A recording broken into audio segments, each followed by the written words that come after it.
Hello guys, welcome back to my YouTube channel point biology.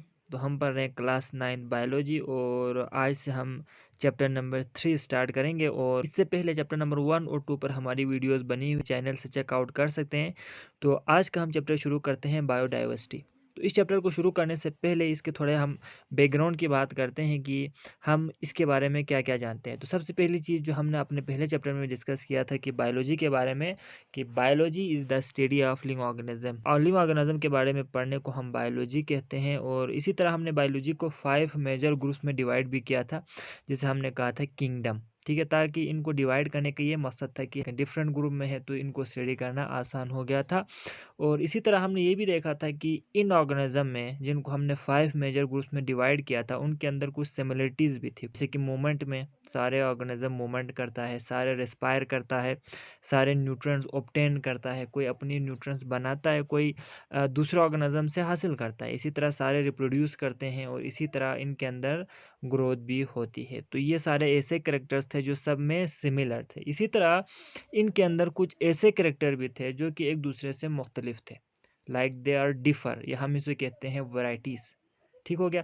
तो यहाँ पर हम बात करेंगे डिफरेंस के बारे में, सिमिलरिटीज़ को हम एक साइड पर रखेंगे। ठीक है, इससे आगे जो हम इस चैप्टर में पढ़ेंगे यानी बायोडाइवर्सिटी में, हम क्या पढ़ेंगे, वैराइटीज़ के बारे में पढ़ेंगे कि क्यों डिफरेंट है और इस डिफरेंट को हम किस तरीके से स्टडी करते हैं।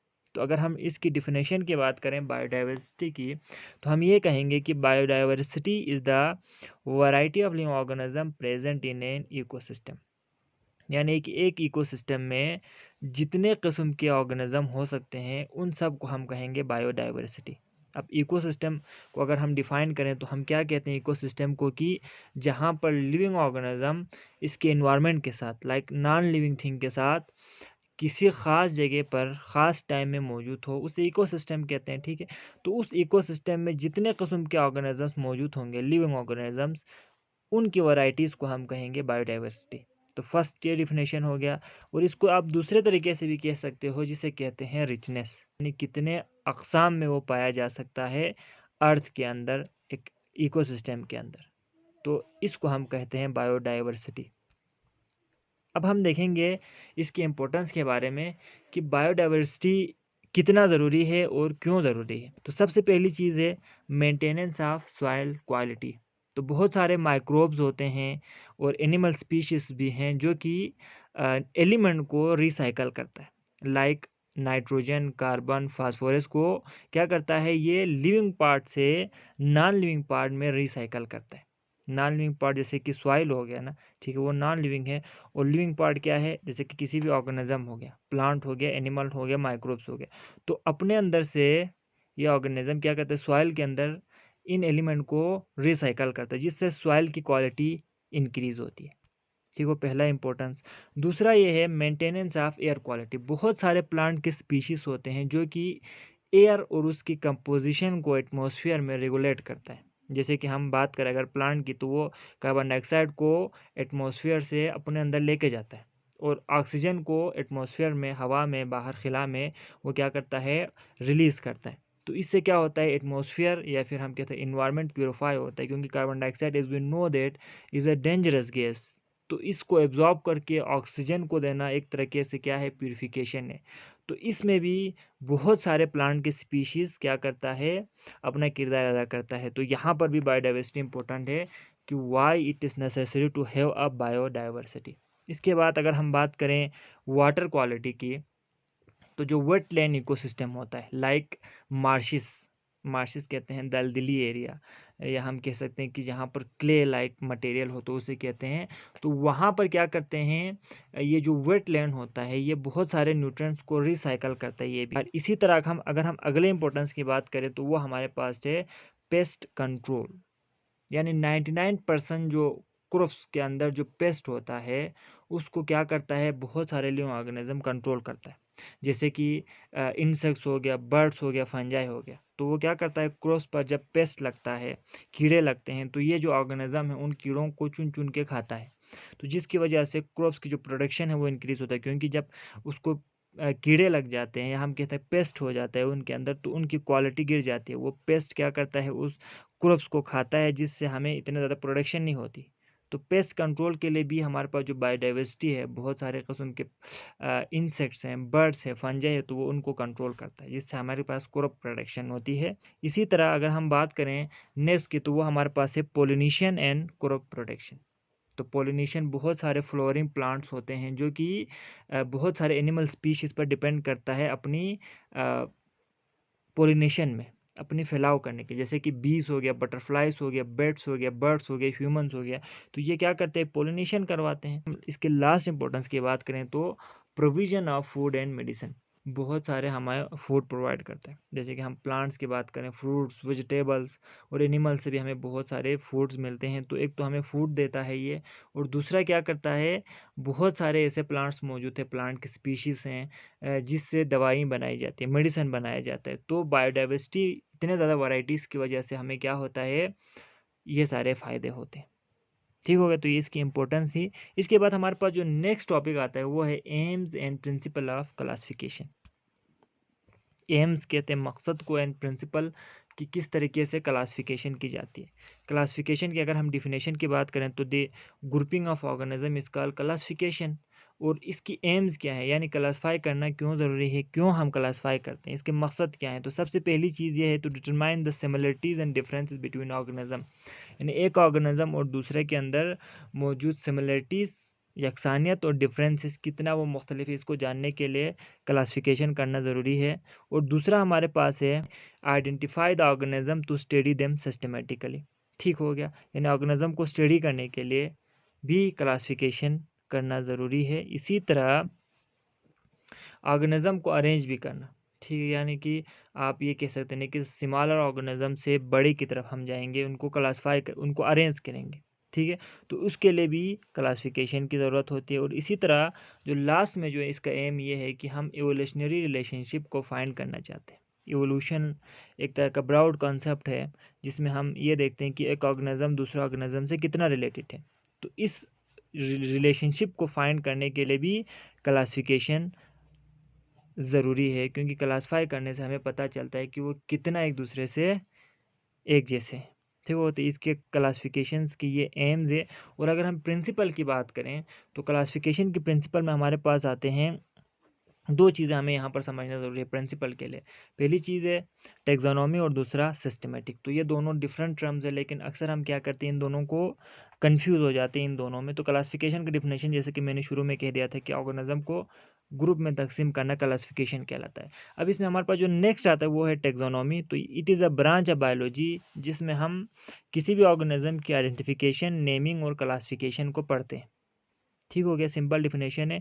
जबकि जो सिस्टमेटिक होता है उसमें हम किस चीज़ को स्टडी करेंगे, study of diversity of organism. Diversity जैसे कि मैंने पहले कहा था, बायोडाइवर्सिटी, यानी कि एक ऑर्गेनिज्म की कितनी वैरायटीज़ हो सकती है, उसके बारे में हम स्टडी करेंगे। और उसी के साथ साथ उनके दरमियान इवोल्यूशनरी रिलेशनशिप को भी। ठीक है, यानी एक ऑर्गेनिज्म दूसरे से किस हद तक रिलेटेड है, किस तरीके से एक जैसे हैं, इस चीज़ को भी फाइंड करते हैं। उसको स्टडी करने को हम कहते हैं सिस्टमेटिक्स। तो टेक्सोनॉमी में हम क्लासिफिकेशन, नेमिंग और आइडेंटिफिकेशन करते हैं ऑर्गेनिज्म की। ठीक है, और सिस्टमेटिक में हम क्या करते हैं, उस ऑर्गेनिज्म की डाइवर्सिटी को मालूम करते हैं और उसकी एवोल्यूशनरी रिलेशनशिप को भी फाइंड करते हैं। तो डिफरेंट ये जो है ना डोमेन है, दोनों डिफरेंट ब्रांचेस है। ठीक हो गया, तो ये सिंपल डिफिनेशन था। अब इसके बाद जो हमने कहा कि बेसिस ऑफ क्लासिफिकेशन, की क्लासिफिकेशन किस बेस पर हम करते हैं, तो सिंपल इसका एक आंसर है कि क्लासिफिकेशन को हम किसी भी ऑर्गेनिज्म के दरमियान, दो ऑर्गेनिज्म के दरमियान मौजूद सिमिलरिटीज़ और डिफरेंसेस की बुनियाद पर करते हैं। कि इस वीडियो में हम डिस्कस करेंगे हिस्ट्री ऑफ क्लासिफिकेशन की, कि क्लासिफिकेशन का जो प्रोसेस है जिसको हमने डिस्कस किया था कि grouping of organism is called classification. तो इसकी हिस्ट्री क्या है, यानी इसको किस तरीके से इसमें जो है ना चेंजेस की गई और किस तरीके से हम क्लासिफिकेशन को जानते हैं। तो अगर हम बात करें इसकी हिस्ट्री की, सो क्लासिफिकेशन के लिए बहुत सारे सिस्टम्स बनाए गए हैं जिसके थ्रू क्लासिफिकेशन करते हैं। और इसमें हमारे पास है 2 kingdom system of classification, 3 kingdom system of classification and 5 kingdom system of classification. तो ये 3 ऐसे सिस्टम्स बनाए गए हैं क्लासिफिकेशन के लिए जिसको हम फॉलो करते हैं। पहले 2 किंगडम हम डिस्कस करेंगे, फिर 3, और आखिर में हम देखेंगे 5 किंगडम्स को कि इन तीनों में क्या डिफरेंसेस है। लेकिन इसको स्टार्ट करने से पहले कुछ टर्म्स हैं जो कि आगे जब हम सिस्टम की बात करेंगे, किंगडम की बात करेंगे, तो वहाँ पर फ्रीक्वेंटली यूज़ होगा। तो अभी मैं इस वीडियो के शुरू में उन टर्म्स को बता देता हूँ, और ताकि आप लोगों ने इसको अपने जहन में रखना है, और आगे जाके वीडियो में जो हम आएंगे डिस्कस करेंगे तो उसमें आपको ये इजीली समझ में आएगा कि हम इसको कहाँ यूज़ करेंगे। सबसे पहले अगर हम बात करें प्रोकैरियोट्स एंड यूकैरियोट्स की, सो इनका सिंपल डिफरेंस ये है कि प्रोकैरियोटिक ऑर्गेनिजम्स के अंदर न्यूक्लियस प्रेजेंट नहीं होता, यानी उनके सेल के अंदर न्यूक्लियस नहीं होता। इनका जो जेनेटिक मटेरियल है वो साइटोप्लाज्म में ही मौजूद होता है। जबकि यूकैरियोट्स ऐसे ऑर्गेनिजम्स को कहते हैं जिनके सेल के अंदर न्यूक्लियस मौजूद होता है, न्यूक्लियर मेम्ब्रेन होता है। तो सिंपल ये डिफरेंस है। इसके बाद unicellular, multicellular and colonial organisms. तो यूनिसेलुलर ऐसे ऑर्गेनिजम्स को कहते हैं जो कि सिर्फ एक सेल से मिलकर बना होता है, यानी पूरी की पूरी वो एक सेल होता है, एक से ज़्यादा सेल उनके अंदर नहीं होता। जैसे अगर हम एग्जांपल में दे तो अमेबा की ले सकते हैं, क्योंकि अमेबा टोटल एक सेल है और वो यूनिसेलुलर है। और इसके बाद अगर हम मल्टीसेलुलर ऑर्गेनिजम्स की बात करें तो इनके अंदर एक से ज़्यादा सेल्स होते हैं। जैसे कि हम इंसान खुद अपनी एग्जांपल ले सकते हैं, हम मल्टी सेलुलर से, हमारे अंदर ट्रिलियंस ऑफ सेल्स मौजूद होते हैं। और मल्टी सेलुलर इसलिए कहते हैं क्योंकि एक से ज़्यादा सेल्स है, और इसमें हमारे पास एक और ऑर्गेनिज्म भी है जिसको कहते हैं कॉलोनियल। तो इन दोनों में डिफरेंस को आपने यहाँ पर समझना ज़रूरी है कि इन दोनों में क्या फ़र्क है, क्योंकि दोनों में जो है ना बहुत सारे सेल्स होते हैं, एक से ज़्यादा सेल्स होते हैं जिसे हम कहते हैं मैनी सेल्स। फ़र्क क्या है इन दोनों में? मल्टीसेलुलर ऑर्गेनिज्म के अंदर जो सेल्स होते हैं दे वर्क टुगेदर, उनके अंदर डिवीजन ऑफ लेबर होती है, यानी एक काम को सारे सेल्स मिलकर करते हैं। इसी वजह से जो है ना टिश्यूज़ बनते हैं, फिर ऑर्गन बनते हैं, ठीक है, मल्टीसेलुलर ऑर्गेनिज्म में। जबकि कॉलोनियल ऑर्गेनिज्म में एक से ज़्यादा सेल तो होते हैं, लेकिन इनके सेल्स एक दूसरे से मिलकर काम नहीं करते। हर सेल अपना वर्क अलग तरीके से परफॉर्म करते हैं, जिसकी वजह से ऐसे ऑर्गेनिज्म में हमें मल्टीसेलुलर तो ये होते हैं, एक से ज़्यादा सेल तो नज़र आते हैं, लेकिन इनके अंदर हमें टिश्यूज़ वगैरह बनते हुए, ऑर्गन वगैरह बनते हुए नज़र नहीं आते। तो ये सिंपल डिफिनेशंस थे और इनके डिफरेंसेस है। और इसके अलावा एक 3 और छोटे टर्म्स हैं जिसे कहते हैं ऑटोट्रॉफ्स, हेटेरोट्रॉफ्स एंड सेप्रोट्रॉफ्स। तो इन तीनों का भी डिफरेंस आपको मालूम होना चाहिए। तो अगर हम ऑटोट्रॉफ्स की बात करें तो ये ऐसे ऑर्गेनिजम्स को कहते हैं जो अपनी खुराक खुद बना सकते हैं। जैसे कि हम एग्जांपल में ले सकते हैं green plants, photosynthetic mode of nutrition जिनको कहते हैं, जैसे कि प्रोड्यूसर्स हो गया, ठीक है, प्लांट्स हो गया, एल्गी वगैरह हो गया, जो कि अपनी खुराक खुद बना सकते हैं। जबकि दूसरा हमारे पास जो है हेटेरोट्रॉफ्स होते हैं, they can not make their own food. ये दूसरे ऑर्गेनिजम्स को खाते हैं या दूसरे ऑर्गेनिजम्स के बनाए हुए फूड को इस्तेमाल करते हैं। इनको हम कहते हैं हेटेरोट्रॉफ्स। जैसे कि हमारे पास हो गए consumers, they ingest nutrient from other organisms. ये प्रोड्यूसर्स को खाते हैं और दूसरे कंज्यूमर्स को भी खा सकते हैं, तो ये दूसरों से अपनी खुराक हासिल करते हैं, देट आर हेटेरोट्रॉफ्स। और जो हमारे पास थर्ड है जिसे हम कहते हैं सेप्रोट्रॉफ्स, सो ये भी दूसरों से अपनी जो है ना न्यूट्रंस को हासिल करते हैं, but depend on death and decay matter, ठीक है, यानी मुर्दे चीज़ों को खाते हैं, मरे हुए चीज़ों को, या जो गल सड़ रहे हैं, ऐसी जो ऑर्गेनिज्म से जो मर जाते हैं उनसे अपने खुराक को हासिल करते हैं। इनको कहते हैं सेप्रोट्रॉफ्स। तो ये मूड ऑफ न्यूट्रिशन है कि किस तरीके से खुराक हासिल करते हैं। जैसे कि हमारे पास बैक्टीरिया और फंजाई वगैरह हो गया जिसे हम कहते हैं डीकम्पोजर्स। तो ऑटोट्रॉफ्स अपने खुराक बना सकते हैं, हेटेरोट्रॉफ्स जो नहीं बना सकते दूसरों से हासिल करते हैं। जबकि सेप्रोट्रॉफ्स ये भी अपने खुराक नहीं बना सकते, लेकिन ये लिविंग ऑर्गेनिज्म को नहीं खाता बल्कि डेथ मटेरियल को खाता है, उससे अपनी खुराक हासिल करते हैं। तो ये 3 मोड ऑफ न्यूट्रिशन से ऑर्गेनिज्म को इन तीनों के हिसाब से डिवाइड किया हुआ है, ठीक है। तो ये कुछ टर्म्स है जो कि आगे हम जाके जब 5 किंगडम को हम पढ़ेंगे तो वहाँ पर ये हम ज़रूर इसका इस्तेमाल करेंगे। तो यहाँ पर ये क्लियर हो गया था। अब दोबारा से हम अपने टॉपिक की तरफ आते हैं, 2 किंगडम सिस्टम ऑफ क्लासिफिकेशन। तो इसको सबसे पहले अरिस्टोटल ने, जिसे हम कहते हैं अरस्तू ने, इसको इंट्रोड्यूस करवाया था। और अरस्तू ने क्या किया था, अरिस्टोटल ने 2 किंगडम बनाया था, या 2 ग्रुपों में तकसीम किया था जितने भी लिविंग ऑर्गेनिजम्स है। एक को कहते हैं किंगडम प्लांटी और दूसरे को कहते हैं किंगडम एनिमेलिया, ठीक है। प्लांटी में प्लांट्स को रखा जो अपनी खुराक खुद बना सकते हों, जबकि किंगडम एनिमेलिया में एनिमल्स को रखा जो अपनी खुराक नहीं बना सकता, they depend on other animals, other organisms to feed themself, ठीक है। तो उनको एनिमेलिया में रखा। Two kingdom. इसके बाद it was not enough two kingdom, इसमें बहुत सारे ऐसे ऑर्गेनिजम्स थे जिनको रॉन्गली प्लेस किया हुआ था। जैसे कि हम एग्जांपल में ले सकते हैं यहाँ पर यूनिसेलुलर और कॉलोनियल ऑर्गेनिजम्स की। ठीक है, तो यूनिसेलुलर को प्लांट में रखा गया था और जो कॉलोनियल ऑर्गेनिजम्स है जिनको एनिमल्स किंगडम में रखा गया था, टू किंगडम सिस्टम में। ठीक है, लेकिन ये दोनों रॉन्गली प्लेस थे, इनके कैरेक्टरिस्टिक बिल्कुल डिफरेंट थे। ठीक है, तो इनके लिए एक अलग किंगडम बनाया जिसे कहते हैं किंगडम प्रोटिस्टा। तो इनमें यूनिसेलुलर ऑर्गेनिजम्स को रखा और कॉलोनियल ऑर्गेनिजम्स को रखा, जिसको हमने पहले डिस्कस किया क्या होते हैं। इसके अलावा सिंपल मल्टीसेलुलर को भी इसके अंदर डाल दिया प्रोटिस्टा के अंदर। तो इसको सबसे पहले प्रपोज किया था एक जर्मन साइंटिस्ट ने जिसका नाम था एर्नेस्ट हैक्ल। तो ये 3 किंगडम सिस्टम ऑफ क्लासिफिकेशन था जिसमें एक नया किंगडम को ऐड किया गया पहले से मौजूद 2 किंगडम के अलावा। लेकिन this was not also enough. ठीक है, इसमें भी कुछ गलतियां थी, हम कह सकते हैं कि ड्रॉबैक्स था, जिसमें बहुत सारे ऑर्गेनिज्म रॉन्गली प्लेस थे गलत किंगडम में। तो इसको क्लेरिफाई करने के लिए एक और सिस्टम को इंट्रोड्यूस करवाया गया जिसे कहते हैं 5 किंगडम ऑफ क्लासिफिकेशन। तो इसमें 5 किंगडम में एक नया किंगडम बनाया गया। पहले जो 3 थे हमारे पास 3 किंगडम में, उसके अलावा एक नया किंगडम बनाया गया जिसे कहा किंगडम मोनेरा। तो इसमें ऐसे ऑर्गेनिज्म को रखा जो कि प्रोक्रियोटिक इन नेचर था। प्रोक्रियोटिक हमने क्या बात की थी, जिनके अंदर न्यूक्लियस नहीं होता। ठीक है, तो बैक्टीरिया और जो हमारे पास जो दूसरे यूनिसेलुलर ऑर्गेनिज्म थे जैसे साइनोबैक्टीरिया, उसको इस किंगडम में डाल दिया गया किंगडम मोनेरा में, जो कि प्रोक्रियोटिक था। अब प्रोटिस्टा हमने बात की थी कि प्रोटिस्टा में हमने ऐसे ऑर्गेनिजम्स को रखा था जो कि क्या था, यूनिसेलुलर था। और इसके अलावा कॉलोनियल को भी रखा था, लेकिन अब इसमें जो है ना कॉलोनियल को इसने निकाल लिया। ठीक है, और यूनिसेलुलर को रखा। इसके अलावा कॉलोनियल के भी थे और इसके अलावा सिंपल मल्टी सेलुलर को भी इसमें डाल दिया गया था प्रोटिस्टा में। इसलिए इसको कहते हैं डाइवर्स ग्रुप ऑफ ऑर्गेनिजम्स को इसमें हम डालते हैं, बिकॉज इसमें आपको हर किस्म के ऑर्गेनिजम्स मिलेंगे। ठीक है, लाइक ये एक तरह का ऐसा ऑर्गेनिज्म जो कि बाकी के जो 4 किंगडम्स है उसमें फिट नहीं आएंगे, उनको इसमें डाल दिया जाता है। It is like a dustbin. ठीक है, कचरा दानी है जिसमें आप घर को साफ़ करने के लिए जो चीज़ें घर में चाहिए आप रखते हो, लेकिन जो नहीं चाहिए आप क्या करते हो, उसको कचरा डालने में डाल देते हो ना, कि भाई ये हमें ज़रूरत नहीं है, इसके हमें किसी काम का नहीं। इसी तरह जो किंगडम में 5 किंगडम सिस्टम में फर्स्ट जो 4 आपके पास जो किंगडम्स हैं उनमें जो भी ऑर्गेनिज्म फिट आता है उनको उनमें रखते हैं, लेकिन किसी में अगर फिट ना आए तो उसको प्रोटिस्टा के अंदर डाल दिया जाता है। और इसमें एक और मज़ीद एक जो किंगडम बनाया गया था, अलग से बनाया था, किंगडम फंजाई।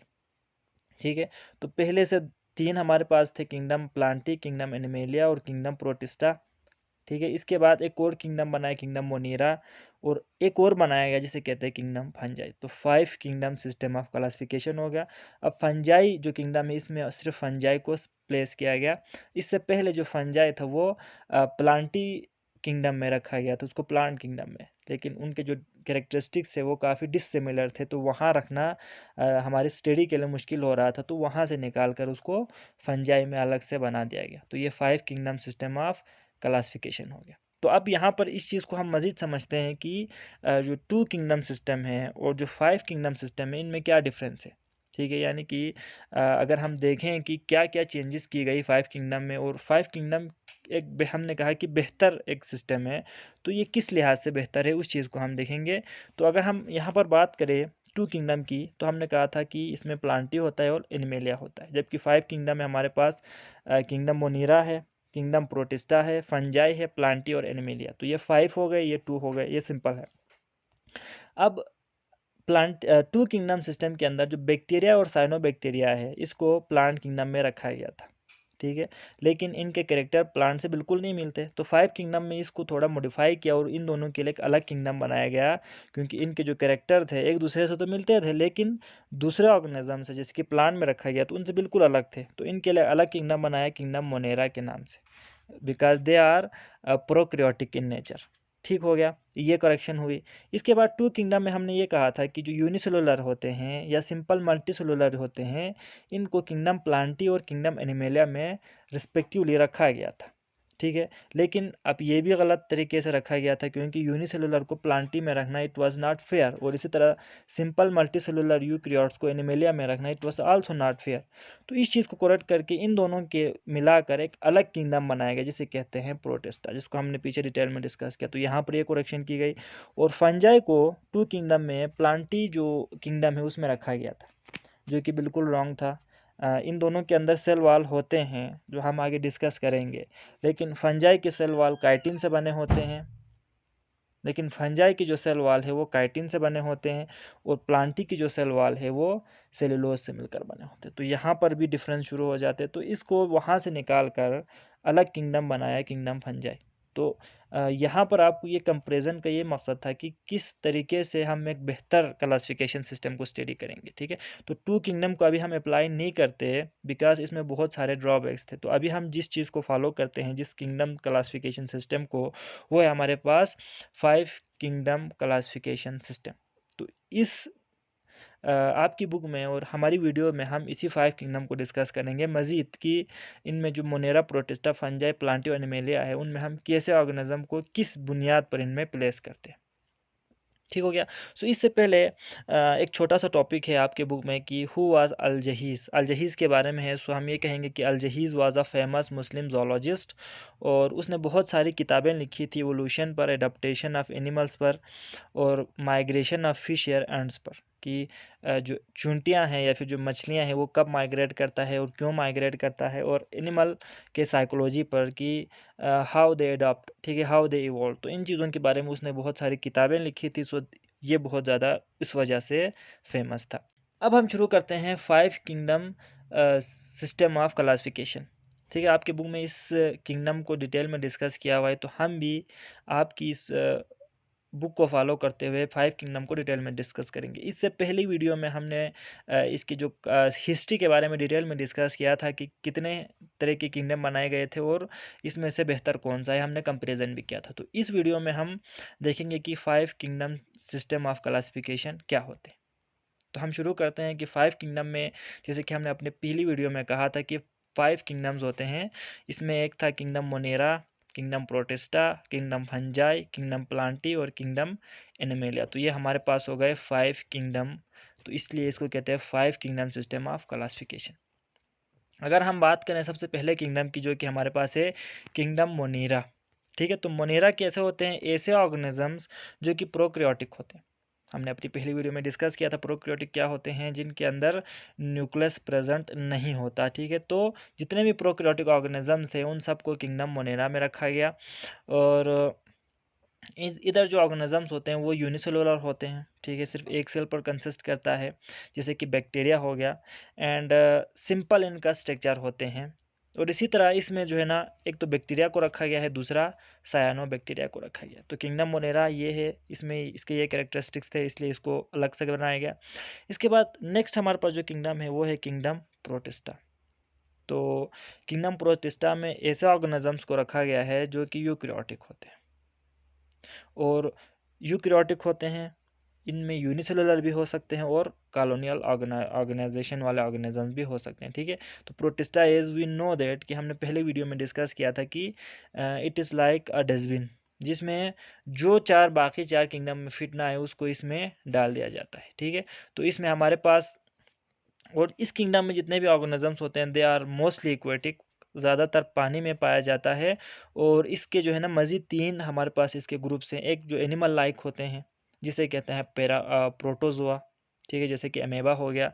दूसरा हमारे पास प्लांट लाइक होते हैं, जिसे कहते हैं एल्गी, एग्जाम्पल में आप यूग्लेना के ले सकते हो। और थर्ड हमारे पास है फंजाई लाइक प्रोटिस्ट, जैसे कि स्लाइम मोल्ड। तो हमने कहा था कि जो बाकी किंगडम में फिट ना है उसको इस किंगडम में डाल दिया जाता है, और इस किंगडम में जो प्लांट से ज़्यादा मिलता है लेकिन प्लांट जैसे बिल्कुल नहीं है तो उसको एल्गी में डाल देते हैं। जो एनिमल से मिलता है लेकिन बिल्कुल एनिमल जैसे नहीं है, किंगडम एनिमल में, एनिमेलिया में, तो इनको प्रोटोजोआ में रखते हैं। और फंजाई जैसा है लेकिन फंजाई से बिल्कुल मिलता जुलता नहीं है, तो उनको इसी किंगडम में डाल देते हैं, किंगडम प्रोटिस्टा में। और जैसे कि हमारे पास है स्लाइम मोल्ड। ठीक है, तो ये हमारे पास सेकंड किंगडम था, किंगडम प्रोटिस्टा। और अगर हम थर्ड किंगडम की बात करें, जो कि हमारे पास है किंगडम फंजाई। सो इसमें भी यूकैरियोटिक ऑर्गेनिजम्स होंगे, ठीक है। अब जैसे कि देखो ना, पहला किंगडम जो मोनेरा था वो सिर्फ वो हमारे पास था प्रोकैरियोटिक, बाकी के जितने भी किंगडम होते हैं वो सारे क्या हैं, यूकैरियोटिक हैं, यानी कि उनके अंदर न्यूक्लियस प्रेजेंट होगा, ये आपने याद रखना है। तो ये भी क्या है, हमारे पास यूकैरियोटिक होते हैं, लेकिन इनके जो सेल वाल होता है, सेल वाल में काइटिन होता है, ठीक है। काइटिन क्या है, एक कंपाउंड है। और जो प्लांट के सेल वाल होते हैं, प्लांट में सेल वाल होगा और फंजाई में सेल वाल होगा, बाकी किसी ऑर्गेनिज्म में हमें सेल वाल नज़र नहीं आता। बैक्टीरिया में होता है, ठीक है। बाकी अगर हम बात करें एनिमल्स की तो उनके अंदर सेल वाल नहीं होता।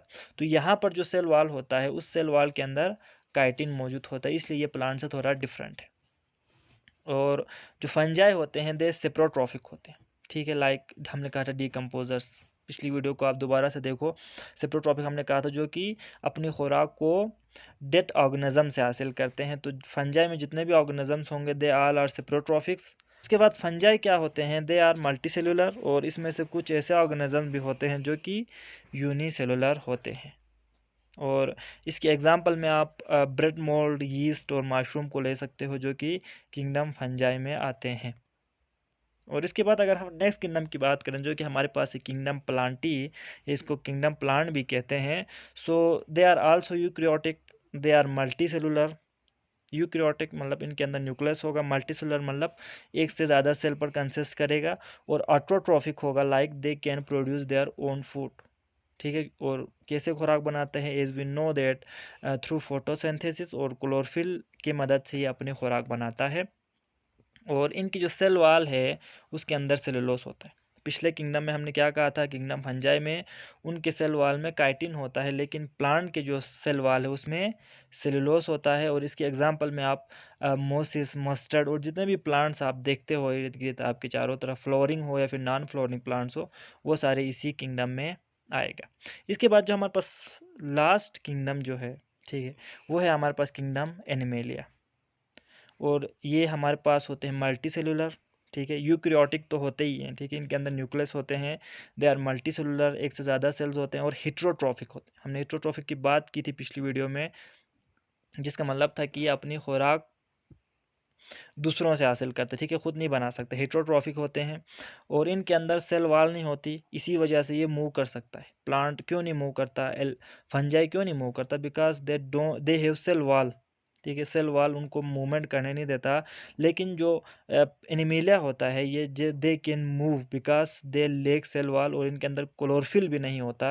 अगर क्लोरोफिल होता तो ये अपनी खुराक बना सकते, लेकिन ये नहीं बनाते। They are heterotrophic because they lack chlorophyll. और इसके अलावा, ठीक है, ये हमने बता दी, दे मूव्स।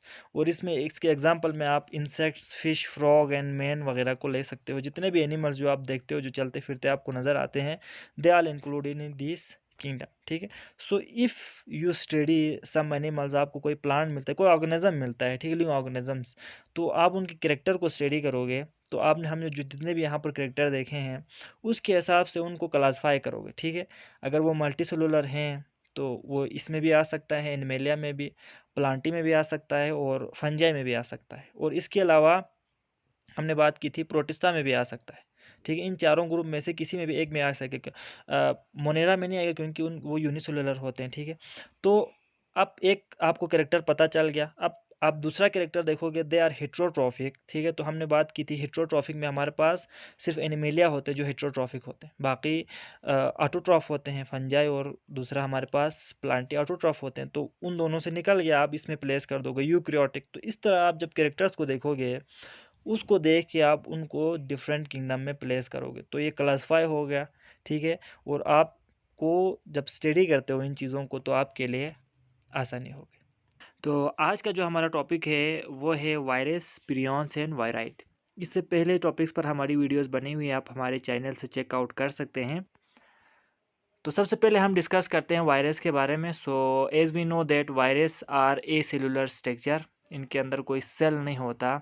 और वायरस को 5 किंगडम जो क्लासिफिकेशन सिस्टम है हमने जो पिछली वीडियो में डिस्कस किया था उसमें भी इंक्लूड नहीं किया जाता। बिकॉज़ इनके अंदर कोई सेलुलर स्ट्रक्चर हमें नज़र नहीं आता। जैसे कि हमने जो 5 किंगडम में डिस्कस किया था कि उन सब के अंदर सेल्स होते हैं, कोई यूनिसेलुलर होते हैं, कोई मल्टीसेलुलर होते हैं, but as a virus we know that it is acellular. इनके अंदर कोई सेल हमें नज़र नहीं आता, कोई सेलुलर स्ट्रक्चर हमें इनके अंदर नज़र नहीं आता, तो इस वजह से इनको 5 किंगडम में इंक्लूड नहीं करते। और इसके अलावा एक दूसरा जो वजह है, इनको जो हम एसेलुलर कहते हैं, नॉन लिविंग और लिविंग के बॉर्डर लाइन कहते हैं, बिकॉज़ इनके अंदर कोई मेटाबॉलिक एक्टिविटी भी नहीं होती। मेटाबॉलिक एक्टिविटी मिसाल के तौर पर प्लांट के अंदर हमने देखा था कि फोटोसिंथेसिस होता है।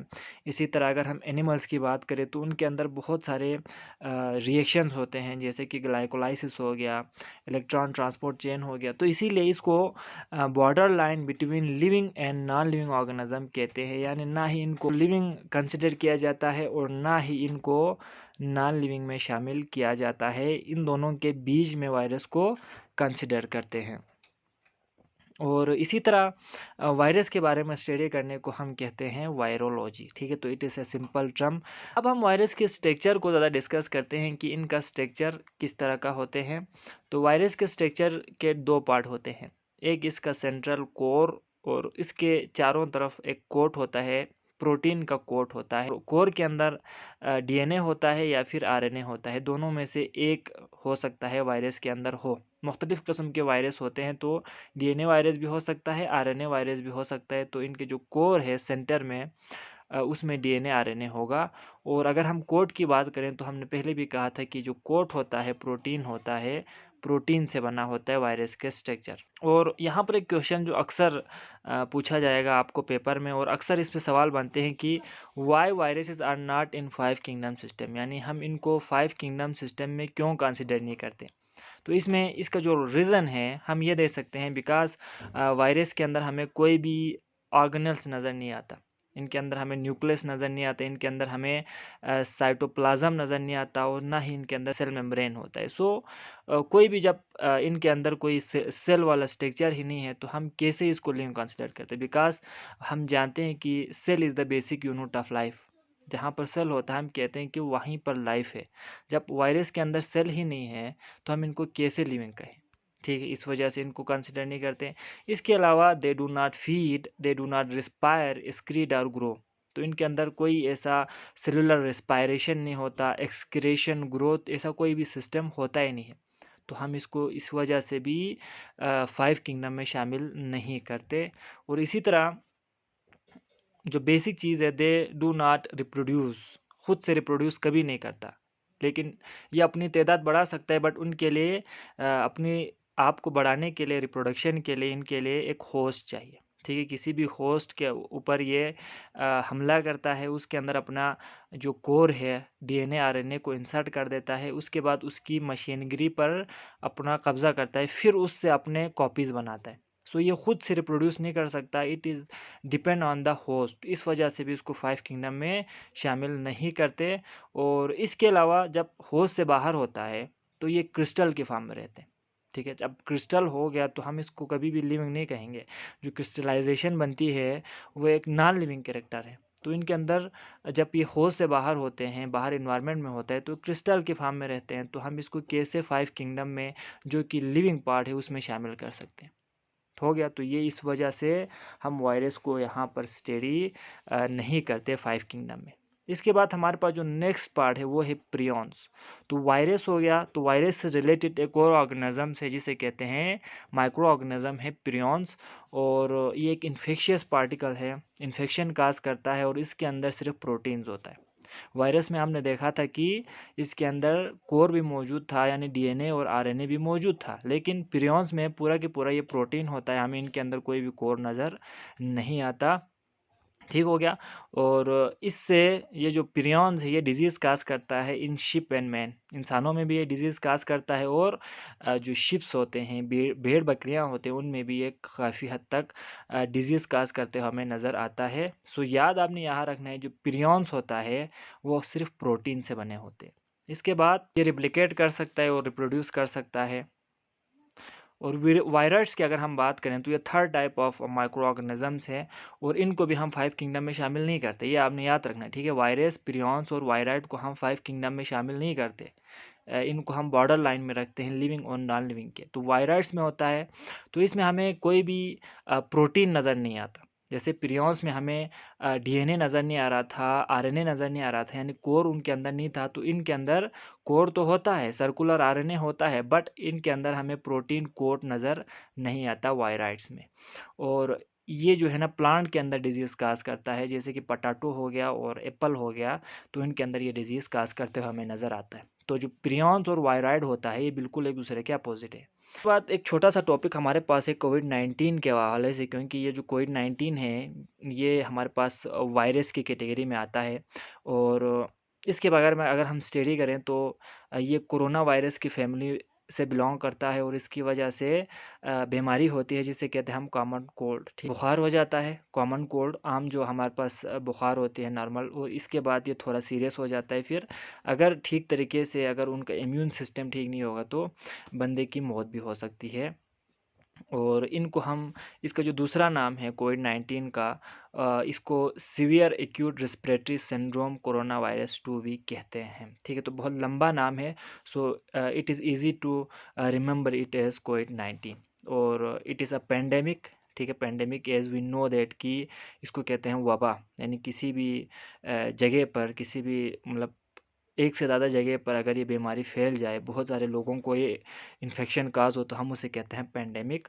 और इसके अलावा ये जो है ना पर्सन टू पर्सन फैलता है, ठीक है। एक आदमी से दूसरे को ये जो है ना कोविड-19 हो सकता है अगर वो 2 मीटर के अहाते में हो। तो ये स्प्रेड होता है रेस्पिरेटरी ड्रॉपलेट्स की शक्ल में, यानी जब जिसको कोरोना होता है, जिसको ये वायरस होता है कोविड-19, जब वो कफ़ करता है, स्नीज़ करता है या फिर सिंग करता है या फिर टॉक करता है, तो उनके जो मुँह से जो है ना ये जो रेस्पिरेटरी ड्रॉपलेट्स में जहाँ पर ये कोरोना वायरस होता है, वो दूसरे बंदे के ऊपर लग सकता है, उसको अगर 2 मीटर के डिस्टेंस पर हो तो। अब ज़रूरी नहीं है कि दूसरे बंदे के आप सिर्फ़ उसके मुँह में चला जाए तो ठीक है, उसको अगर नाक में चली जाए या फिर उसके आँख में, इवन कि जो आँख में भी चली जाए, अगर जो हमने कहा था कि रेस्पिरेटरी जो ड्रॉपलेट्स है दूसरे बंदे की खाँसने की वजह से, स्नीज़ की वजह से, तो वो दूसरे बंदे में ट्रांसफ़र हो सकता है। और इसके अलावा अगर हम इसके सिम्पटम्स की बात करें कि कैसे पता चलेगा कि किसी बंदे को ये जो है ना कोविड-19 हो गया है, तो इसके जो सिम्पटम्स हैं, अलामात है, वो फ़ीवर है, बुखार है, ड्राई कफ़ होती है, खुश्क खांसी हम जिसे कहते हैं, और टाइटनेस, उस बंदे को थकन महसूस होती है। तो अगर ये सिम्पटम्स डेवलप्ड हो किसी पर्सन के अंदर, तो उसको ज़रूर डॉक्टर को चेकअप करवाना चाहिए कि ये जो सिम्पटम्स है ये कोविड-19 के हैं।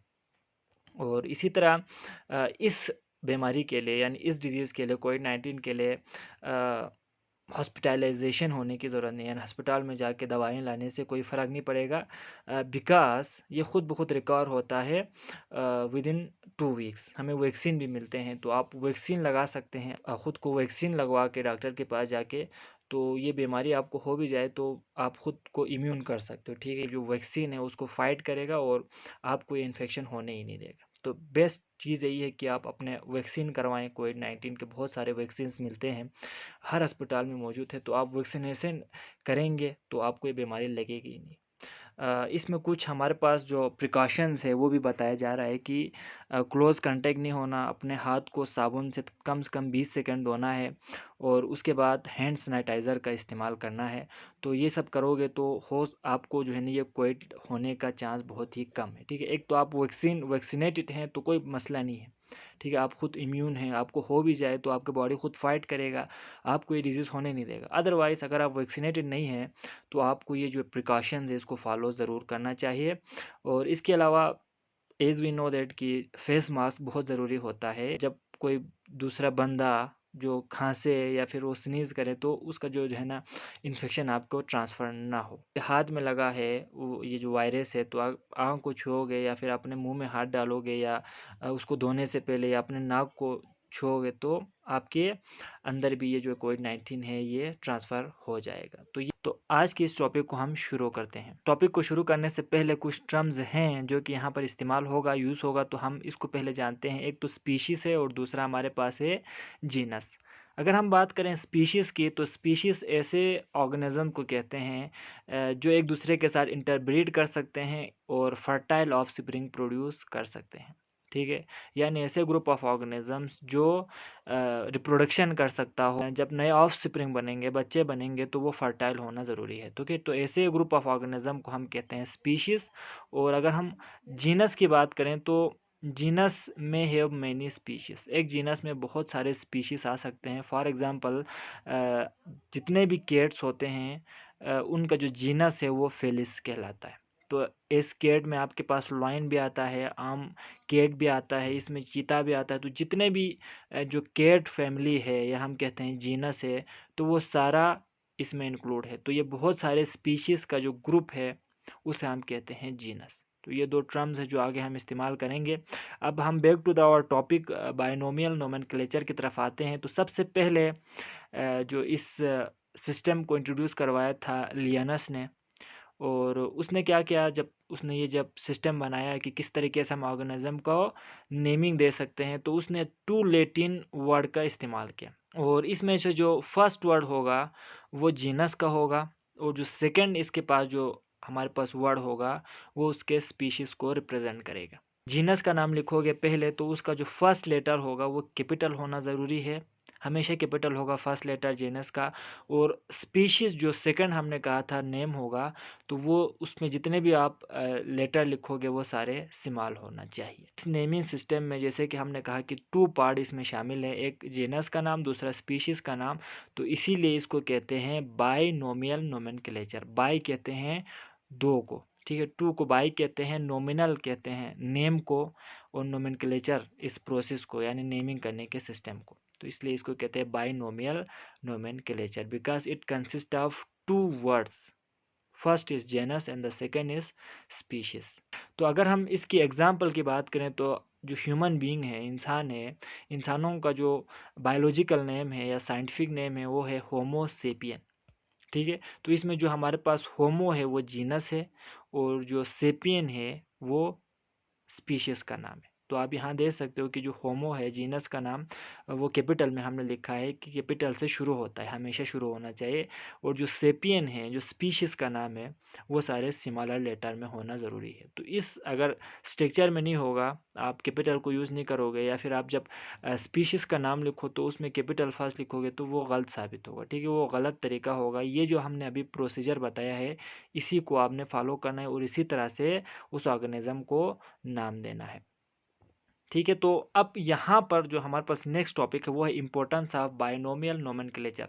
तो क्यों ज़रूरी है कि हम किसी ऑर्गेनिज़्म को एक नाम दे दें, साइंटिफिक नाम दे दें? हमने कहा था कि उसको लैटिन में होना ज़रूरी है। तो हमने ऐसा क्यों कहा? तो इस वजह से कहा बिकॉज़ जो कॉमन नेम है किसी भी ऑर्गेनिज़्म का, किसी भी लिविंग ऑर्गेनिज़्म का, एनिमल्स का, प्लांट्स का, वो कंट्री टू कंट्री वेरी करता है। बिकॉज़ जितने भी कंट्रीज़ हैं इस दुनिया के अंदर, वो डिफरेंट लैंग्वेज होती है उनकी। तो उनके लैंग्वेज के हिसाब से उसका जो नाम है, उस स्पीशीज़ का, उस ऑर्गेनिज़्म का नाम भी डिफरेंट हो जाता है। इसलिए एक पूरी दुनिया को समझ में आ जाए, जितने भी कंट्रीज़ हैं उन सब में चले, ऐसा एक लैंग्वेज का होना ज़रूरी है, ऐसा एक नाम का होना ज़रूरी है।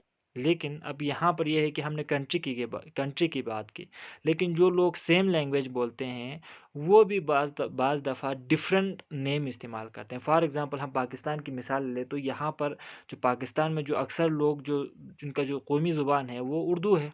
ठीक है? सारे उर्दू बोलते हैं, सारे उर्दू समझते हैं, बट इनका जो है ना रीजनल लैंग्वेज भी है। कोई पंजाबी बोलता है, कोई सिंधी बोलता है, कोई अ, पश्तो में बोलता है, कोई सराइकी बोलता है, डिफरेंट लैंग्वेज है। ठीक है? अब इसकी मैं एक एग्जांपल देता हूँ ना, जैसे कि ब्रिंजल है, ठीक है? ये एक तरह का हमारे पास प्लांट है, ठीक है? हम इसको खाते हैं, तो इसको उर्दू में हम कहते हैं बैंगन, उर्दू का नाम है, ठीक है? उर्दू में हम बोलते हैं, लेकिन पंजाबी में जो पंजाबी ज़ुबान बोलते हैं पाकिस्तान के अंदर लोग, वो इसको बैंगन नहीं कहते हैं। पंजाबी में वो इसको कहते हैं बटून, और सिंधी में इसको कहते हैं वैक्टन, ठीक है? हालाँकि ये एक कंट्री है, सब उर्दू समझते हैं, लेकिन जब इसकी रीजनल लैंग्वेज की बात आती है तो वो भी डिफरेंट नाम यूज़ करते हैं। तो अब इसमें अगर मैं बटून की बात करूँ तो सिर्फ़ पंजाबी समझेंगे, बाकियों को तो इसका नहीं पता, क्या मतलब होता है। इसी तरह वेक्टन की मैं बात करूँ तो सिर्फ़ सिंधी बोलने वाले समझेंगे वेक्टन क्या होता है, बाकी जो लैंग्वेज बोल रहे हैं उनको तो समझ में नहीं आएगा। इसी तरह अगर मैं बैंगन बोलूँ, ठीक है, बैंगन बोलूँ तो भी पाकिस्तान में तो चलो ख़ैर लोग समझेंगे, लेकिन मैं पाकिस्तान से बाहर जाऊँ, किसी दूसरे यूरोप कंट्रीज़ में जाके बैंगन बोलूँ, तो उनको तो एक लफ़्ज़ समझ में नहीं आना, because they have different language. तो इस जो प्रॉब्लम को सॉल्व करने के लिए, कि ऐसा ना हो कि भई आपने एक नाम दिया है, बाकियों को समझ में ना आए, इसको दूर करने के लिए बायनोमियल नोमेनक्लेचर यानी साइंटिफिक नेम का होना ज़रूरी है, इतना अहम है ये। ठीक है? तो अब इसका जो साइंटिफिक नेम है ब्रिंजल का, वो है सोलानम मेलेंगिना। ठीक है? तो आप जिधर भी जाओ, किसी भी कंट्री में जाओ, आप जब ये साइंटिफिक नाम यूज़ करोगे, बायोलॉजिकल नाम यूज़ करोगे, समझ जाएगा कि भाई ये ब्रिंजल की बात हो रही है, बैंगन की बात हो रही है, बटून की बात हो रही है, वेक्टन की बात हो रही है। तो यूनिवर्सल एक लैंग्वेज रखने से क्या हो गया, सबको समझने में आसानी हो गई। अब यहाँ पर जो है ना, कुछ और साइंटिफिक नेम हैं जो कि आपके बुक में हैं। 9th क्लास के फर्स्ट चैप्टर में भी है, और अभी जो थर्ड चैप्टर हम पढ़ रहे हैं, इसमें भी बहुत सारे ऑर्गेनिजम्स का, लिविंग ऑर्गेनिजम्स का नाम है और उनका साइंटिफिक नेम भी दिया हुआ है। तो पेपर में ख़ास तौर पर 1 मार्क्स जो पेपर होते हैं, एमसीक्यूज़ होते हैं, वहाँ पर अक्सर पूछा जाता है कि साइंटिफिक नेम क्या होता है। सो अगर आपसे 1 नंबर भी अगर पेपर में आप गेन कर पाते हो, तो it is a very big deal. ठीक है? इससे आपको बड़ा फ़ायदा होता है। तो आपको उसके साइंटिफिक नेम मैं यहाँ पर बताऊँगा, नंबर रखने की। आपने कभी नहीं बोलना कि इसका साइंटिफिक नेम क्या है। तो पोटैटो का आपको बुक में ज़िक्र है, इसका साइंटिफिक नेम है सोलेनम ट्यूबरसोम। और इसी तरह राइस है, इसका साइंटिफिक नेम है ओरिज़ा सैटिवा। ह्यूमन का होमो सेपियंस है, हमने पहले भी डिस्कस किया था। ब्रिंजल का भी हमने डिस्कस किया था अभी, सोलेनम मेलेंगिना। और इसी तरह फ्रॉग का भी ज़िक्र है फर्स्ट चैप्टर में, उसका साइंटिफिक नेम है राना टेग्रेना। अब यहाँ पर जो मैंने ब्लू से शो किया है, वो जीनस का नाम है। ठीक है? अब ये तरीका भी याद रखना है, फर्स्ट हमेशा कैपिटल मैंने यूज़ किया है, और जो स्पीशीज़ का नाम है वो आप दूसरे कलर में है, उसमें सारे स्मॉलर लेटर इस्तेमाल हुआ है। और इसी तरह मस्टर्ड प्लांट है, जो सरसों का जो तेल होता है, जो प्लांट होता है, उसका जो साइंटिफिक नेम है वो है ब्रासिका कैम्पेस्ट्रिस। तो ये जो कुछ साइंटिफिक नेम है जो आपके बुक में है, 9th क्लास के बुक में, तो ये सारे जो साइंटिफिक नेम है, ये आपने याद रखना है। ये आपको अपने फिंगर टिप में आपको याद होना चाहिए, बिकॉज़ एक ना एक ज़रूर आपको एमसीक्यूज़ में पूछा जाता है, तो 1 नंबर आप इज़िली गेन कर पाओगे अगर आपको ये कुछ 6 नाम याद हो जाए तो। आज की इस वीडियो में हम डिस्कस करेंगे कंजर्वेशन ऑफ बायोडाइवर्सिटी के बारे में। So what is conservation? We can define it as the protection and preservation of all natural resources needed for the existence and maintenance of life on earth is called conservation।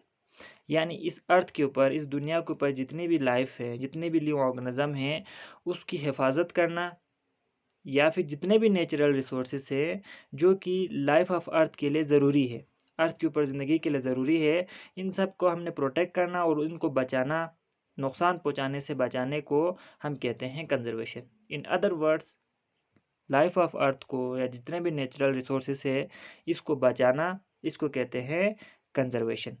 So the question is कि हम इसको conserve क्यों करेंगे? सो इसके लिए हम ये कह सकते हैं कि हम इसको इसलिए कंजर्व करेंगे, इसलिए बचाना चाहिए हमें जितने भी नेचुरल रिसोर्सेज हैं इस अर्थ के ऊपर, बिकॉज दे इफेक्ट डायरेक्टली और indirectly the life on earth. ठीक है? यानी इस दुनिया में जितने भी लिविंग ऑर्गेनिज्म हैं, वो एक दूसरे को भी इफेक्ट करते हैं, वो एक दूसरे पर डिपेंडेंट होते हैं, जैसे कि हमें पता है फूड चेन, फूड वेब हम पढ़ते हैं आगे। सो इस तरह से वो एक दूसरे से कनेक्टेड हैं, और इसके अलावा जितने भी दूसरे रिसोर्सेज हैं, लाइक वाटर है, एयर है, तो ये भी क्या करता है, इन चीज़ों को इफेक्ट करता है। ये हम कह सकते हैं हैबिटेट है जहाँ पर वो रहते हैं, ये सब क्या करते हैं, इन लिविंग ऑर्गेनिज्म को इफेक्ट करता है। तो हमें इन सब को बचाना है, और इसी को कहते हैं कंजर्वेशन ऑफ बायोडाइवर्सिटी। जब आप एक लिविंग ऑर्गेनिज्म को बचाओगे, सो यू ऑटोमेटिकली एक पूरी डाइवर्सिटी को बचाओगे। सो हम इसमें ये स्टडी करते हैं कंजर्वेशन ऑफ बायोडाइवर्सिटी में, कि हम ह्यूमन जो एक्टिविटीज़ है, इंसान जो काम करते हैं, उससे कितना इस इकोसिस्टम को नुकसान होते हैं, उस चीज़ को डिस्कस करेंगे कंजर्वेशन में। और इसके अलावा हम किसी भी स्पीशीज़ को एक्सटिंक्ट होने से, यानी उसको नापेद होने से, उसको ख़त्म होने से कैसे बचा सकते हैं, या फिर एक पूरे ये जो इकोसिस्टम है, इसको डिस्ट्रॉय होने से कैसे बचा सकते हैं। Keep it in your mind that हम इसमें क्या चीज़ स्टडी करते हैं कंजर्वेशन में। एक तो human activities, second thing is कि हम कैसे बचा सकते हैं स्पीशीज़ को, और थर्ड थिंग इज़ हम इस इकोसिस्टम को कैसे डिस्ट्रॉय होने से बचा सकते। ठीक हो गया। अब उसके बाद हमारे पास दो अहम टॉपिक्स आते हैं जिसे हम कहते हैं एक्सटिंक्ट और दूसरा है इंडेंजर स्पीशीज़। तो इसको अगर हम डिफाइन करें तो मैं ऐसा बोलूँगा कि जो एक्सटिंक्ट होते हैं ऐसे स्पीशीज़ ऑफ प्लांट और एनिमल्स होते हैं जो कि अभी इस दुनिया में मौजूद नहीं है। पहले हुआ करता था, लेकिन आपको अभी इसके कोई भी स्पीशीज़, एक भी इंडिविजुअल आपको अगर इस अर्थ के ऊपर नज़र ना आए, बिल्कुल ये ख़त्म हो चुका हो, तो हम उसे कहते हैं एक्सटिंक्ट। जबकि जो इंडेंजर होते हैं इसको कहते हैं हम डेंजर ऑफ बिकमिंग एक्सटिंक्ट, यानी ऐसे जानवर, ऐसे लिविंग ऑर्गेनिजम्स, ऐसे प्लांट और एनिमल्स जो कि अभी इसके कुछ स्पीशीज़ हैं, कुछ इंडिविजुअल्स आपको मिलेंगे, लेकिन अगर हम इसको प्रोटेक्ट नहीं करेंगे तो ये आगे जाके क्या हो जाएगा, एक्सटिंक्ट हो जाएगा। बिल्कुल ये ऑर्गेनिज्म आप ये दुनिया से या फिर अर्थ से ख़त्म हो जाएगा। इसे हम कहते हैं इंडेंजर्ड स्पीशीज़। तो इसमें हमारे पास कुछ एग्जांपल्स हैं इंडेंजर्ड में जो कि अभी ख़त्म नहीं हुए हैं। इनके कुछ स्पीशीज़ हमें नज़र आते हैं या कुछ इनके इंडिविजुअल्स हमें दिखने को मिलते हैं। तो इसमें हमारे पास सबसे पहला आता है green turtle, snow leopard, panda, Bengal tiger and mountain gorilla. आप तस्वीर में भी देख सकते हैं। अगर हम इसकी हिफाजत नहीं करेंगे, ठीक है, तो इनकी हिफाजत अगर हम नहीं करेंगे तो हो सकता है आगे जाके ये एक्सटिंक्ट हो जाए, नापेद हो जाए ना। उसके बाद हमारे पास जो नेक्स्ट टॉपिक आता है वो है ह्यूमन इम्पैक्ट ऑन बायोडाइवर्सिटी, यानी इंसान किस तरीके से इस बायोडाइवर्सिटी को नुकसान पहुंचाते हैं। यानी हमने कहा था पहले कंजर्वेशन में हम ये देखते हैं कि जो इंसान है वो किस तरीके से इस इन्वायरमेंट पर, इस बायोडाइवर्सिटी पर इम्पैक्ट डालता है, उनके क्या क्या मुज़िर असरात हम डाल रहे हैं। ठीक है, तो उसको हम यहाँ डिटेल में डिस्कस करेंगे। सो जितने भी मेजर कंपोनेंट ऑफ जो बायोडाइवर्सिटी है, यानी जितने भी बायोडाइवर्सिटीज़ हैं, वैरायटी ऑफ लिविंग ऑर्गेनिज्म पाए जाते हैं इस अर्थ के ऊपर, तो वो ज़्यादातर वाइल्ड लाइफ्स होते हैं। वाइल्ड लाइफ क्या होते हैं, यानी ऐसे एनिमल जो कि जंगल में रहते हैं। पहली चीज़ जो हम कर रहे हैं वो है हैबिटेट डिस्ट्रक्शन। हम इन ऑर्गेनिज्म के जो हैबिटेट है, रहने की जगह है, इनका घर है, इनको डिस्ट्रॉय कर रहे हैं। अब जंगलात में रहते हैं तो हम क्या कर रहे हैं, इन जंगलात की कटाई कर रहे हैं इंसान। हम रोड बनाना चाह रहे हैं, हम फार्म्स बनाते हैं, हम सिटीज़ बनाना चाह रहे हैं, ठीक है। और इसके अलावा हम माइनिंग कर रहे हैं, हम डैम्स बना रहे हैं, हम ये सारे एक्टिविटीज़ कर रहे हैं, तो जिसकी वजह से जो हैबिटेट है, इन जानवरों के रहने की जगह है, इनके जो है ना घर, वो ख़त्म हो रहे हैं। अब जब इनके रहने की जगह ही नहीं रहेगी तो ये जानवर जाके कहाँ रहेंगे। सो जब कुछ अरसे बाद ये जानवर एक्सटिंक्ट हो जाते हैं, नापेद हो रहे हैं। सेकेंड थिंग इज़ जो ह्यूमन कर रहे हैं वो है इंट्रोड्यूसिंग न्यू स्पीशीज़। हम ऐसे नए नए स्पीशीज़ को इंट्रोड्यूस कर रहे हैं इस इन्वायरमेंट में, किसी भी इन्वायरमेंट में, जिसकी वजह से जो पहले से मौजूद जो स्पीशीज़ होते हैं, जिसे हम कहते हैं लोकल स्पीशीज़, अब वो उनके साथ कम्पीट नहीं कर सकते, जिसकी वजह से उनकी जो पॉपुलेशन है वो कम हो जाती है और इस तरह वो एक्सटिंक्ट होने का ख़तरा है। मिसाल के तौर पर एग्ज़ाम्पल में मैं यहाँ पर ले सकता हूँ यूकलिप्टस प्लांट, जो कि पाकिस्तान में ऑस्ट्रेलिया से लाया गया था। ठीक है, ऑस्ट्रेलिया से इंपोर्ट करके पाकिस्तान में इसको उगाया गया था। सो ये एक ऐसा प्लांट है जिसको बहुत ज़्यादा पानी चाहिए। ठीक है, यानी ये ज़्यादा पानी एब्ज़ॉर्ब करता है। तो अब जिस जगह पर ये होता है, वो क्या करता है, जितने भी पानी ये खुद एब्ज़ॉर्ब करता है, तो इसके आगे पीछे चारों तरफ जितने भी छोटे प्लांट्स होते हैं, स्मॉल प्लांट्स, इनके चारों तरफ होते हैं, उनको पानी नहीं मिलता, जिनकी वजह से वो सारे ख़त्म हो जाते हैं, डिस्ट्रॉय हो जाते हैं। सो हम नए जब स्पीशीज़ इंट्रोड्यूस करते हैं तो इसकी वजह से जो लोकल स्पीशीज़ है, they can not compete with them, और इस तरह वो डिस्ट्रॉय हो जाते हैं। And the third thing is जो ह्यूमन इम्पैक्ट कर रहा है वो है हंटिंग। हम शिकार करते हैं। अब हम जब शिकार करते हैं तो एक ऑर्गेनिज्म का, तो इसकी वजह से जो उसकी जो एक्सटेंशन रेट है वो इंक्रीज़ हो जाता है, उनकी तादाद कम हो जाती है, और जिसकी वजह से बायोडाइवर्सिटी पर भी इफ़ेक्ट पड़ता है। तो पाकिस्तान के अंदर हम कह सकते हैं कि जो हंटिंग है इस पर बैंड है, लेकिन फिर भी हम हंटिंग करते हैं, इल्लीगल हंटिंग करते हैं, जिसकी वजह से जो पॉपुलेशन है, जो हमने अभी इंडेंजर स्पीशीज़ की बात की है, पाकिस्तान के अंदर भी मौजूद होते हैं, जैसे कि डॉल्फिन्स हैं, मार्को पोलो शिप है, हर्बर्ट बस्टर्ड है, ये ऐसे ऑर्गेनिजम्स हैं जो इंडेंजर्ड है। हम इनके शिकार करते हैं और जिसकी वजह से इनकी जो है ना पॉपुलेशन कम हो रही है, और हो सकता है आगे जाके ये एक्सटेंड हो जाए।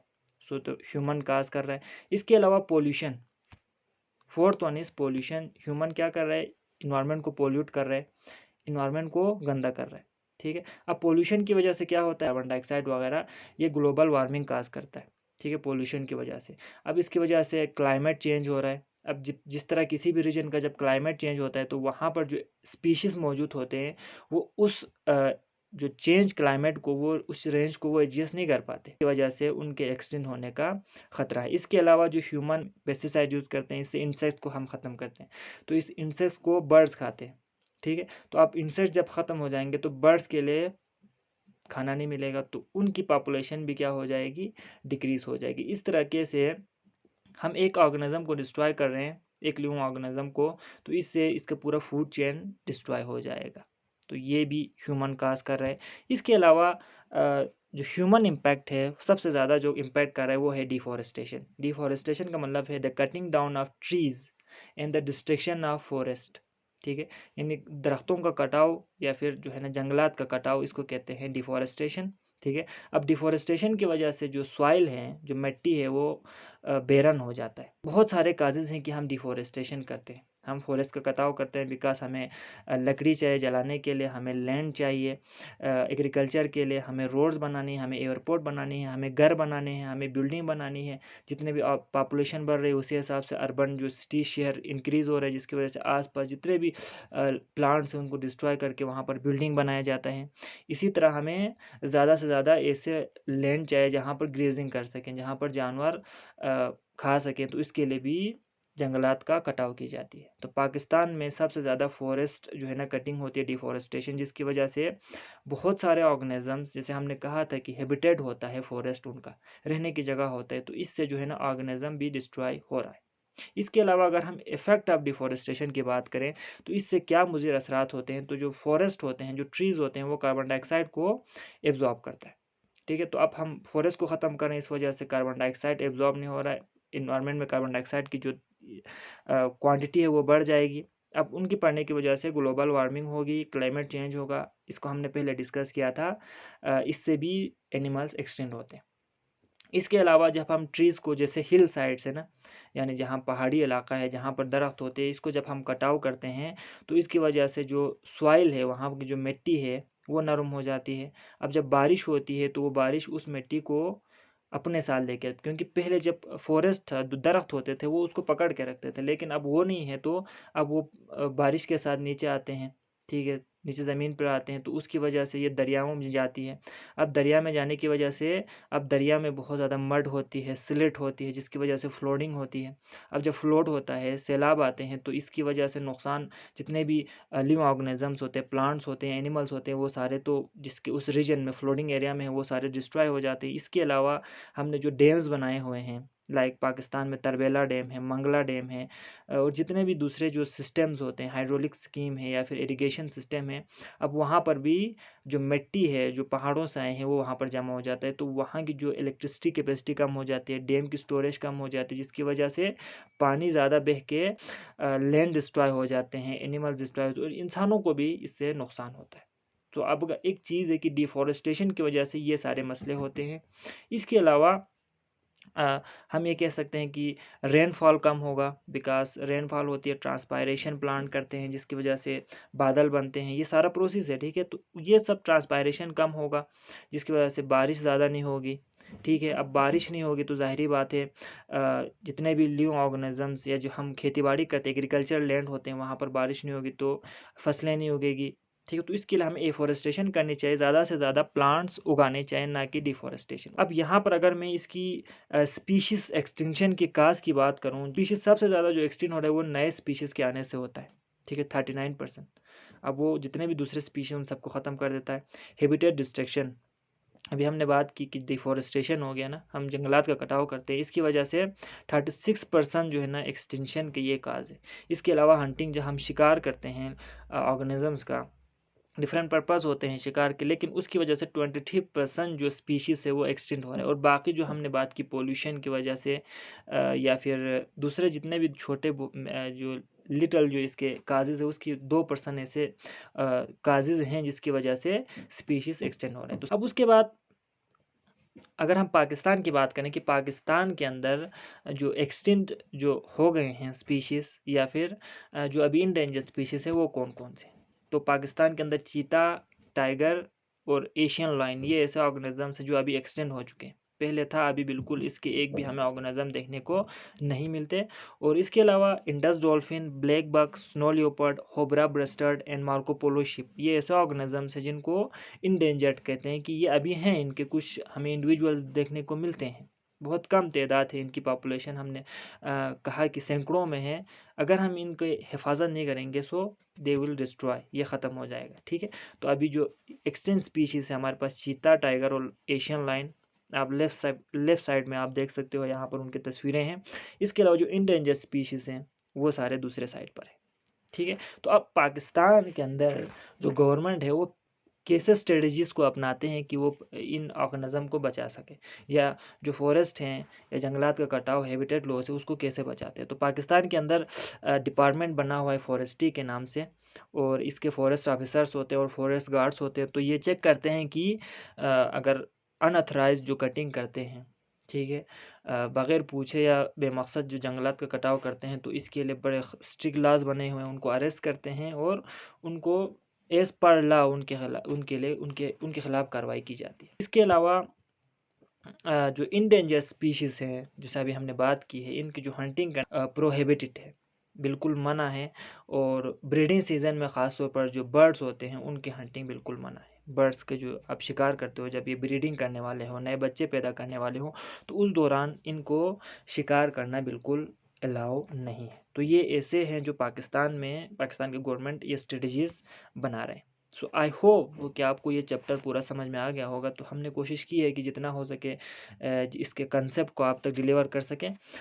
सो अगर आपको ये वीडियो पसंद आई हैं तो हमारे वीडियो को लाइक करें और इस चैनल को सब्सक्राइब करें, ताकि हम अपनी अगली वीडियो अगले चैप्टर के हवाले से जल्द अज जल्द अपलोड कर सकें। मिलते हैं अपनी अगली वीडियो में। ख्याल रखिएगा। अल्लाह हाफिज़।